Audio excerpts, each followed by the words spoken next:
What is up, guys? Delboy here. So a semi-interesting fight has been announced for the undercard of Whyte versus Joseph Parker, and that fight is between undefeated heavyweight prospect Nick Webb and Dave Allen. I think this fight is semi-interesting, like I said.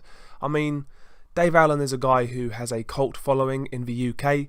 You know, he's not a great fighter, he's kind of a journeyman, but a lot of people really root for him. A lot of people take to him. You know, Dave Allen is a very likeable character, and let's be honest, that's essentially what he's built his career on. You know, people just like him, so he gets these opportunities to fight on big cards. But other than that, I mean, let's be honest about it. You know, Dave Allen, he's very durable, he's got a really good chin. You know, he won't give up, but his skill set is very limited.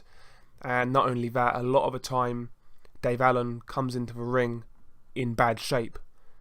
I mean, how many fights of Dave Allen can you really say where he's turned up in really respectable shape? The Lenroy Thomas rematch, and apart from that, not one.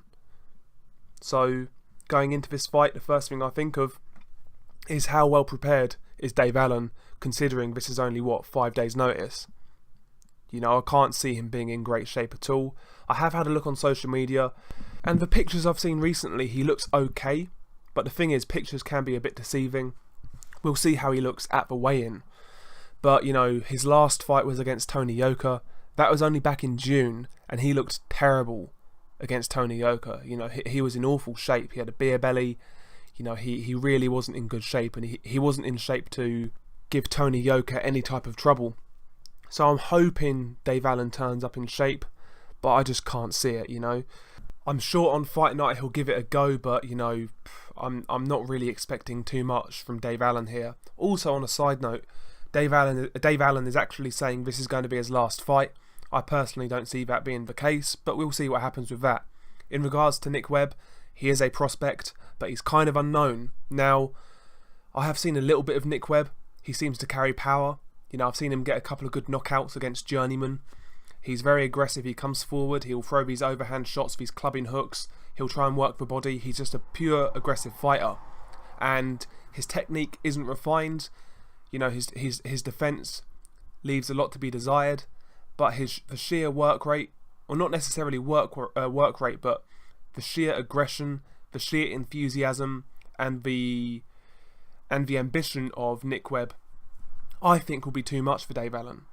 I think Dave Allen could mess Nick Webb around for a few rounds and make Nick Webb look bad, but he's not going to be winning rounds. Dave Allen just doesn't let his hands go enough, and I think that Nick Webb is just going to outwork him. He's going to be clubbing away with his overhand shots.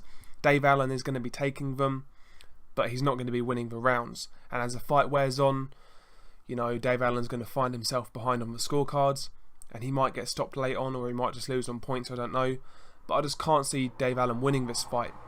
You know, I just can't see it happening. Again, from what I've seen of Nick Webb, he looks very limited, and I don't think he'd be able to get above British level. And I think British level for Nick Webb might be being very generous, actually. But I still think he has more than enough to beat Dave Allen. Not even necessarily because I think he's any better technically, but the fact that he just seems to want it more. You know, he's a undefeated guy. He's still going to have all these ambitions to go far in the game and earn big money. And you know, he's probably the more hungry guy going into this fight.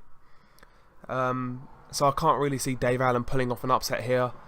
Who knows, maybe he could land a Hail Mary punch, but, you know, Dave Allen's not a big puncher, so I just don't really see how Dave Allen wins this fight. It's highly unlikely he scores a knockout, because Dave Allen, you know, he's not really a big puncher, and he's probably too inactive, and his output's too low to outpoint Nick Webb. So I just can't see Dave Allen pulling off the upset here. I think Nick Webb's going to win it. To me, this is only interesting because it's how Nick Webb looks doing it. You know, that's what I'm interested in. If Nick Webb could blast away Dave Allen, then maybe we've got to sit back and say, do you know what? Nick Webb could be someone to keep an eye out for, because, you know, like I said earlier, Dave Allen is very durable. He took Tony Yoka 10 rounds, and he was in terrible shape that night. He took Luis Ortiz 7 rounds. He took Whyte the distance. You know, at the very least, Dave Allen is very durable, so if Nick Webb could get an early stoppage, that would be a very good look. But yeah, going into this one, I am going to pick Nick Webb to get the win here. What do you guys think? Peace.